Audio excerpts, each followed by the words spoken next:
Hello, let's talk about cinnamon basil today. This is the guy I have in front of me. It's a nice little sort of mature-ish seedling that's been in our system for, I would say, just over a month, maybe 6 to 8 weeks. And you can see it's similar to a Genovese basil, which is the one that you'll commonly find in the grocery store, but a little bit different visually. And you'll get a slightly more sort of flatter leaf, maybe a darker leaf color. And then the stems are going to have that mixture of a lighter color with some brown sort of purpley in them. It's a very pretty plant, and it's one of these plants that the moment you touch it, you can get that scent. I actually have some of this growing on my windowsill right now, and literally I'll go over there to just have a little chat with the plant, and I'll touch it, and instantly I'll smell that cinnamon. It's really, really appealing. And it's got some of those other flavors as well, just in different levels. So you'll get some of that anise, some of that cinnamon, some cloves in this as well. And as you can imagine, it's something that might be, more commonly used on maybe a sort of Asian, Indian dish where some of those cinnamon flavors are already in the dish. And what you can do is you can take something that's quite hearty, like a curry, and it has cinnamon flavors already in that sauce, and then you can kind of brighten it up with some fresh cinnamon flavor from the cinnamon basil. So really, really nice way to use this in a dish. And you'll harvest it same way as you'll do a lot of these branching plants. You're looking for a node. And so a node is going to be where this plant starts branching, right?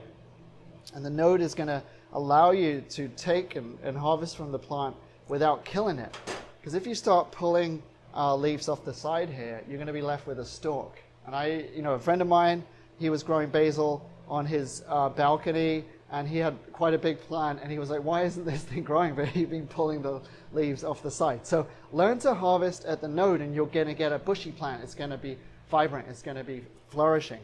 And then once you've got it, you don't need to manipulate this leaf very much. You don't need to cook it down. You're going to be wasting it if you throw this in a stew, because it's going to break down. It's going to turn mushy. This is something you should be using fresh.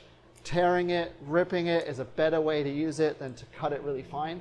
And it's something that you don't need very much of. If I had that beautiful Indian dish, or I had a little salad or something, I could tear it like that. It's going to be sufficient. You could try this, in some of the uses that you might use traditionally with a Genovese basil. So you could try this in a pesto. It'd be fun. It'd be a lot of more of that cinnamon flavor. You could even try something sweeter. So try grinding up and working with nuts with something, and maybe sugar as well, for more of a dessert-oriented little sauce that you could put even on ice cream or something like that. So don't be afraid of trying out these cinnamon flavors and basil flavors in new ways. There's sort of, in a way, not many ways you can kind of go wrong with this stuff if you keep it really fresh, keep it really light. This is a plant that, at Farm.One, we're going to start out in a system like this, in flood and drain. This is where I've pulled this little plug from. And as I said, within a month or so, you're going to get a really usable seedling like this, which then you could transplant. And, it's something that, it grows pretty quickly. It's a relatively easy plant to grow. It's very popular. We love it. It's one of dozens of varieties of basil. So get out there, experiment, try these things, and you'll love them. Really, really fragrant cinnamon basil.